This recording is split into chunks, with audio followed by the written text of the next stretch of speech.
This game might, just might, determine who England will face in the Euros 2020 World Cup final on Sunday evening if we can get past Denmark.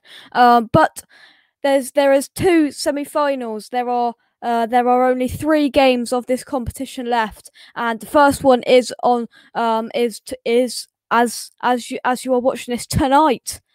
It's Spain versus Italy, the first semi-final. Of course, we play on Wednesday. The second semi-final to see whether we can book a spot in the Euros 2020 final at good old Wembley. But it is between two of the big boys. Really, it is Italy versus Spain. Now what I'm going to do today is I'm going to break down the teams, both teams, my thoughts on who I think is going to be booking their ticket to Wembley for the final. So without further ado, we're going to get into it. Drop a like on the video, subscribe to West Ham Unofficial if you are new around here. But without further ado, we'll get on with it then. So starting off with Italy then, injury concerns, of course, they will be without left back and key attacking force and outlet Leonardo Spinazzola, who suffered a serious injury against Belgium and left the field in tears on a stretcher. I think he completely snapped a tendon in his leg. Really distressing scenes. That was such a shame as well, because he's been probably Italy's best player so far in this tournament. He has been very key, getting assists, getting the strikers like Immobile and these players.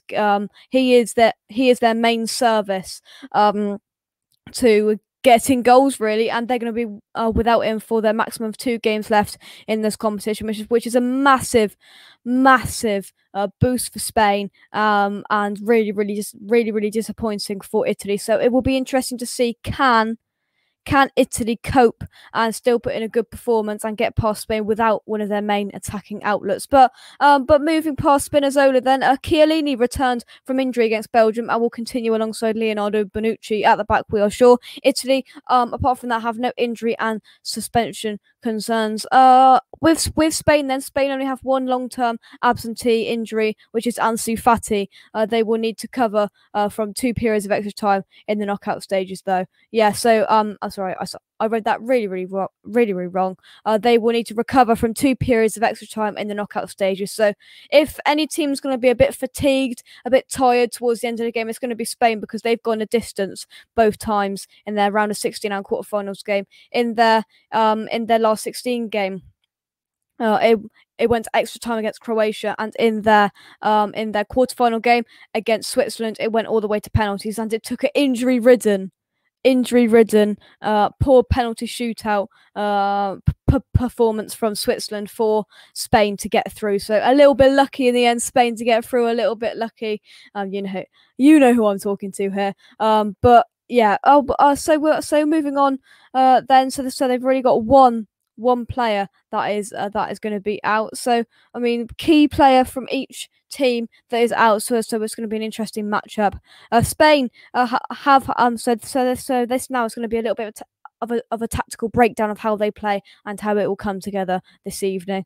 Spain have had more possession than any team in the competition and the second most shots, but have sometimes struggled to convert this dominance into goals, and this is massively down to they haven't got a striker. They've got Alvaro Morata up front, which in many respects isn't good enough to be leading the line for such a big country like Spain. And it's a real shame. It's not like club football where you can just go and spend £50 million on a striker. You've got to home grow it through in Spain, and they just haven't got the quality in that striker position currently. At this tournament, and that will be the same at the World Cup next year. So they're creating chances. They've got a fantastic set of fullbacks, defence, midfield, but their striker converting goals is just letting Spain down. They drew against Sweden and Poland in the group stage, but their fortunes changed in front of goal, but from five goals against Slovakia, and then another 5 goals against Croatia in the last 16. So sort of starting to convert goals as the tournament has gone on. However, Spain have surrendered leads in both of their knockout games. So that is that is a defensive fragility for the Spanish, because they have failed to put to finish off games in a professional manner, getting it done. Always a bit of drama late on to take it to extra times, take it to penalties, to go the whole distance, which they can't afford. If they are in a winning position, they can't afford to give Italy any chances towards the back end of the game, because Italy are going to be the fitter side, because they haven't had to go the distance in their games. And yeah, that is the bottom line, simply. In terms of Italy's style of play, then, highly technical, possession hungry style has been compared to the great Spain teams of the past, with their midfield three of Jorginho, Verratti, and Barella. So that's really, really key for them. Their midfield, you'd expect them to win that midfield battle, but they've got a good they've got a good couple of opponents with Rodri and Sergio Busquets, that's for sure. Of course, they've got one of the best managers in the tournament, you could say, Roberto Mancini, and have won all but one match in 90 minutes, having more shots than any team. They were outstanding against Belgium and managed to prove people wrong and get through to the semi-final, because they had a really good group stage. They weren't playing very good sides. Austria, in their next game, they come up against a well-disciplined side. They struggled, but they put in the performance when it mattered in a superb game. Let's not beat around the bush. That was end-to-end against Belgium. That was a superb game, but they managed to get through. This is going to be a really, really interesting game. My prediction is Italy. Yes, Italy are going to go through to the final, and they will play England.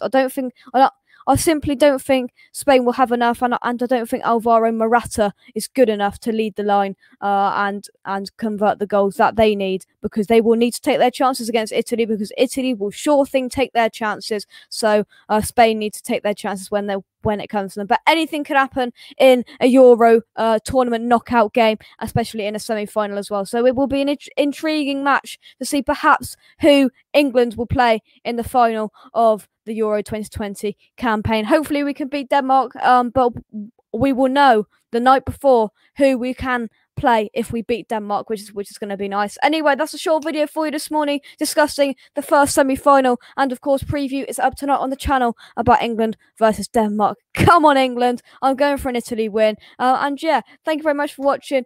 Come on, you Irons. Come on, England. And I'll see you very, very soon. Bye-bye.